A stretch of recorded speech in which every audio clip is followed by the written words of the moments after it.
Communist கட்சியின் தலைமை அலுவலகத்துக்கு வந்த விஜய் என்ன பேசினார், என்ன நடந்தது என்ற விளக்கத்தை கம்யூனிஸ்ட் கட்சி தலைவர் கூறுவதை கேட்போம். அவர் எங்களுக்கு பொறுத்தவரை ஒரு இக்கட்டான நேரத்தில் நான் பதவி ஏற்பதற்கு மார்க்சிஸ்ட் கம்யூனிஸ்ட் கட்சியின் சார்பில் நீங்கள் ஆதரவு அளித்திருக்கிறீர்கள். உங்களுக்கு என்னுடைய நெஞ்சார்ந்த நன்றியை நான் தெரிவித்துக் கொள்கிறேன். இந்த நன்றி என்றென்றைக்கும் உங்கள் மீது எனக்கு இருக்கும் என்பதை நான் தெரிவிச்சுக்க விரும்புகிறேன். எனவே என்றைக்கும் உங்களுக்கு நான் நன்றி கடன் பட்டிருக்கிறேன். அது மட்டுமல்ல, மக்கள் விரும்புகிற ஒரு நல்ல ஆட்சியை நான் கொடுப்பேன். உங்களுடைய ஆலோசனைகள், ஒத்துழைப்புகள் எல்லாமே எனக்கு தேவை. எந்த நேரத்தில் இந்த ஆட்சியின் மீது குறைகள் இருந்தாலும் அதை நீங்க சுட்டிக்காட்டுகிற போது அதை உடனடியாக பரிசீலித்து சரி செய்வதற்கான நடவடிக்கை மேற்கொள்வேன்.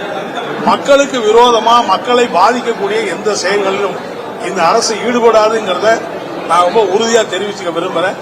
அதோட எந்த சூழ்நிலையிலேயும் மதவாத சக்திகளை தமிழ்நாட்டில் நான் அனுமதிக்க மாட்டேன். அந்த விஷயத்தில் நான் உறுதியாக உங்களோடு இருப்பேன் அப்படின்னு சொன்னாரு.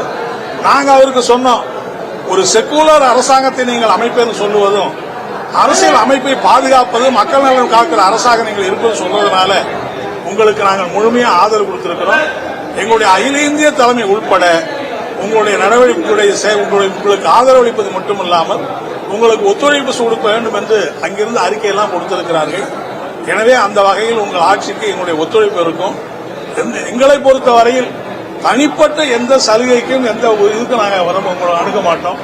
எப்போது நாங்கள் வந்தாலும் மக்கள் பிரச்சனைகளுக்காக தான் நாங்கள் வருவோம் அப்படிங்கறது எங்களுடைய எம்பிக்கள் இருந்தார்கள், எங்களுடைய எம்எல்ஏக்கள் இருந்தார்கள்.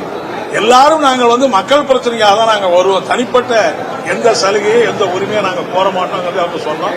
அது எனக்கு நல்லா தெரியும். எப்பயுமே கம்யூனிஸ்டுகள் மக்களுக்காக தான் நீங்க குரல் கொடுப்பீங்க, மக்களுக்காக தான் வருவீங்க, நல்லா தெரியும்.